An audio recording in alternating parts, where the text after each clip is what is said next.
Hello students, welcome to the PND coaching classes learn easily and smartly. तो आज हम पढ़ने वाले हैं factors affecting the solubility of a gas in liquid. तो स्टूडेंट्स, जो हमने पिछली वीडियो में देखे थे कि solubility of gas in liquid क्या होता है, तो अगर आपने वो वीडियो नहीं देखे हैं तो आप प्लीज़ पहले वो वीडियो देखिए, फिर आपको ये फैक्टर समझ में आएंगे। तो चलिए इसको कंटिन्यू करते हैं कि यहाँ हमको ये पढ़ना है कि जो सॉल्युबिलिटी है गैस की इन लिक्विड में, उसको कौन कौन से फैक्टर्स अफेक्ट करते हैं। तो सबसे पहला फैक्टर जो है वो है नेचर ऑफ गैस।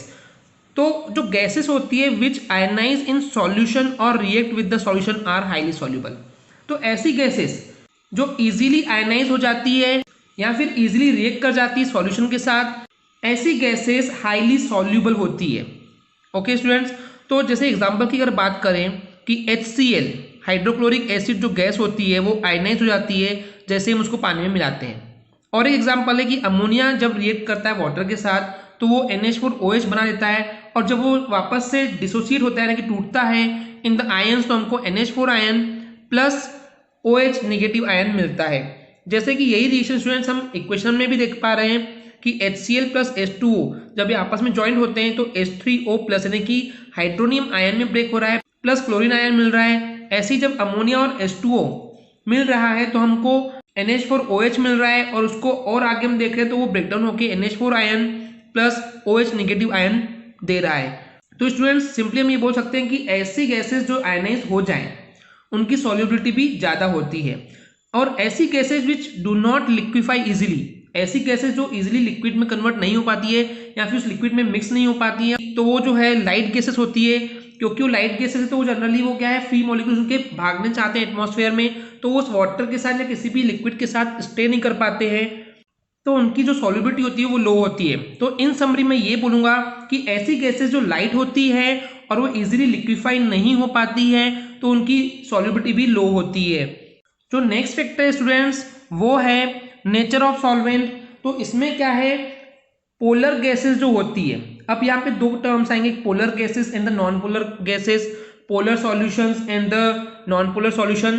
तो जैसे कि हमने ये पहले भी वीडियो में समझाया है कि polar and non polar liquid या सॉल्यूशन क्या होते हैं, वैसे उन्हीं टर्म्स में गैस की भी बात करेंगे कि पोलर गैसेस या फिर पोलर सॉल्यूशन ऐसे सब्सटेंसेस होते हैं जो कि डाइपोल मोमेंट रिप्रेजेंट करते हैं, जिसमें कि पॉजिटिव आयंस एक साइड पे एंड नेगेटिव आयंस एक साइड पे हो जाते हैं। ओके स्टूडेंट्स, तो उसी को हम बोलते हैं पोलर गैसेस या पोलर सॉल्यूशन। तो अब यहाँ पे नेचर की बात करते हैं स्टूडेंट्स, जो पोलर गैसेस होती है वो पोलर लिक्विड के साथ इजीली सॉल्युबल हो जाती है। तो अगर हम यहाँ पे पोलर गैस ले रहे हैं जैसे कि अमोनिया गैस हो गई, हाइड्रोजन सल्फाइड गैस हो गई, तो ये जो गैसेस है ज्यादा सॉल्युबल होती है वाटर में।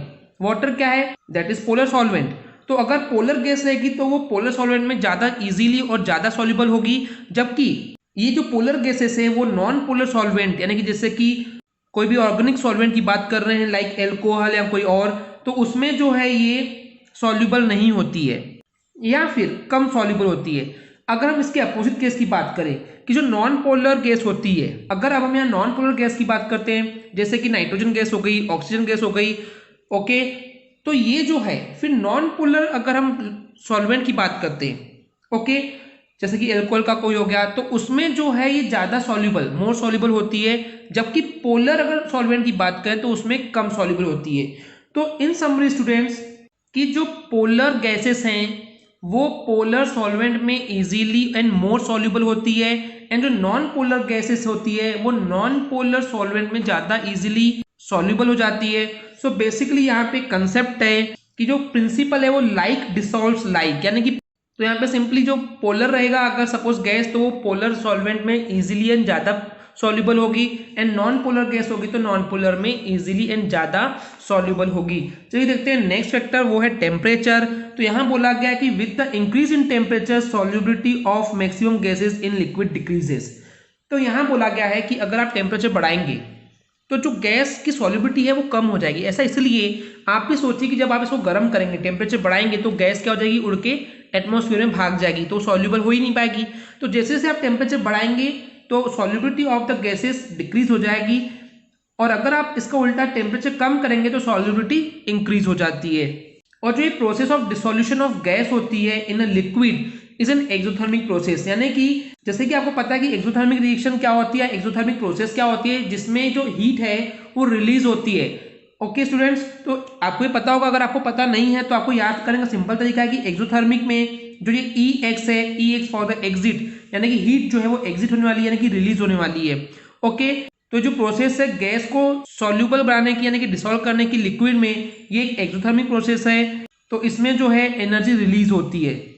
और इसी में अगर बात करें कि एक Le Chatelier's का प्रिंसिपल था जिसके according with the increase in temperature the above equilibrium displaces in the backward direction, कि आप जैसे जैसे टेम्परेचर बढ़ाएंगे तो सॉल्युबिलिटी ऑफ जो गैस होगी वो डिक्रीज होते जाएगी। Le Chatelier's का एक प्रिंसिपल था। तो देखते हैं लास्ट फैक्टर जो कि अफेक्ट करता है solubility of gas in liquid को, वो है प्रेशर। तो relation between solubility and pressure was first established by Henry which is known as Henry's law. तो जो अगर हम बात करें कि सॉल्युबिलिटी और प्रेशर की बात है, इन दोनों के बीच के रिलेशन को सबसे पहले जिस साइंटिस्ट ने हमको डिफाइन किया था वो थे हेनरी, और उन्हीं के नाम पे एक लॉ आया था जो था हेनरी लॉ। तो इसके अकॉर्डिंग क्या होता है कि at a constant temperature the solubility of a gas in a liquid is proportional to the pressure of the gas, यानी कि अगर हम टेम्परेचर को कांस्टेंट रखते हैं तो उस कंडीशन में जो सॉल्युबिलिटी है गैस की लिक्विड में वो प्रोपोर्शनल होती है प्रेशर के। मतलब कि जितना ज्यादा प्रेशर होगा उतना ही ज्यादा वो सॉल्यूबल होगा, जितना प्रेशर कम होगा उतना ही वो सॉल्यूबल कम होगा। जैसे कि हम डायग्राम में भी देख पा रहे हैं कि फर्स्ट डायग्राम में आप देख रहे हैं कि जो सिर्फ वेट है, वेट के जरिए हम दिखा रहे हैं कि उसको प्रेशर दे रहे हैं, वो जो वेट है वो पिस्टन पे लगा हुआ है।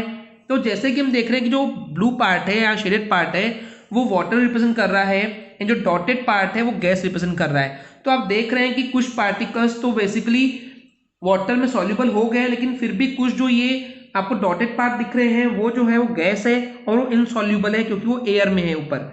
लेकिन जैसे ही अगर मैं उस पर और एक वेट रख दूं यानी कि पिस्टन पे प्रेशर बढ़ा दूं, उससे क्या होगा कि उससे और ज्यादा जो गैस के मॉलिक्यूल्स हैं वो डिसॉल्व होना शुरू हो जाते हैं उस लिक्विड में।